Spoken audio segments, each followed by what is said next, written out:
সরকার কেবল নিজেই নীতি নির্ধারকের ভূমিকায় থাকতে চায় না, বরং সরকার চায় দেশের তরুণরাও নীতি নির্ধারণের গুরুত্বপূর্ণ অংশীদার হোক। এছাড়াও সরকার দায়িত্ব গ্রহণের পর থেকে আপনারা জানেন সরকারের বিভিন্ন কার্যক্রমে ফুল টাইমার কর্মকর্তা কর্মচারীর প্রয়োজন হয় না। সেক্ষেত্রে একই সাথে সরকারের সাশ্রয় এবং তরুণ অধ্যয়নরত শিক্ষার্থীদেরকে সেই কাজগুলোতে পার্ট টাইমার হিসেবে নিয়োগের উদ্যোগ গ্রহণ করেছে।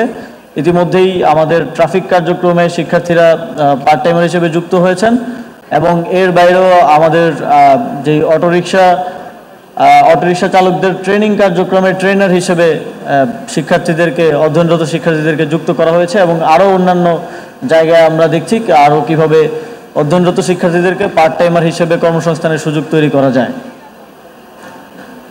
এক্ষেত্রে সম্মানিত উপস্থিতিবৃন্দ, সরকার কেবল নিজেই নীতি নির্ধারকের ভূমিকায় থাকতে চায় না, বরং সরকার চায় দেশের তরুণরাও নীতি নির্ধারণের গুরুত্বপূর্ণ অংশীদার হোক। গণঅভ্যুত্থানের ফলে যে নতুন বাংলাদেশের স্বপ্ন ও সম্ভাবনার সৃষ্টি হয়েছে, সে নতুন বাংলাদেশ গড়ার ক্ষেত্রেও তরুণদের চিন্তাভাবনাকে প্রাধান্য দিতে চায় সরকার।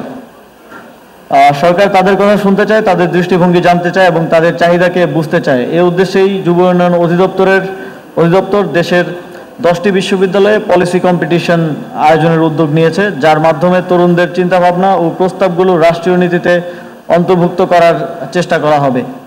পাশাপাশি আগামী অক্টোবর মাসে বাংলাদেশ ইউথ সামিট অনুষ্ঠানের কাজও এগিয়ে চলছে, যেখানে দেশ বিদেশের তরুণ প্রতিনিধিদের আমন্ত্রণ জানিয়ে তাদের স্বপ্ন, চিন্তা ও কর্ম পরিকল্পনা জানা হবে এবং সেই ভাবনা দেশের উন্নয়নে কাজে লাগানো হবে।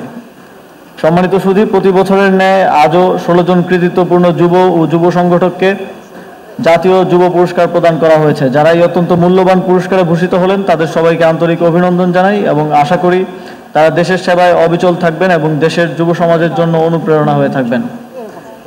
আমি দৃঢ় বিশ্বাস করি আমাদের যুব সমাজ দেশপ্রেম, মানবতা, নৈতিকতা ও বিজ্ঞান মনস্কতায় উজ্জীবিত হয়ে দুর্নীতিমুক্ত ও বৈষম্যহীন নতুন বাংলাদেশ গড়ে তুলবে। তরুণ যুবকরা দেশের ভবিষ্যৎ, কিন্তু বর্তমান প্রেক্ষাপটে আমি বলতে চাই যে আমরা বর্তমানও এবং আগামীর বাংলাদেশের সর্বক্ষেত্রে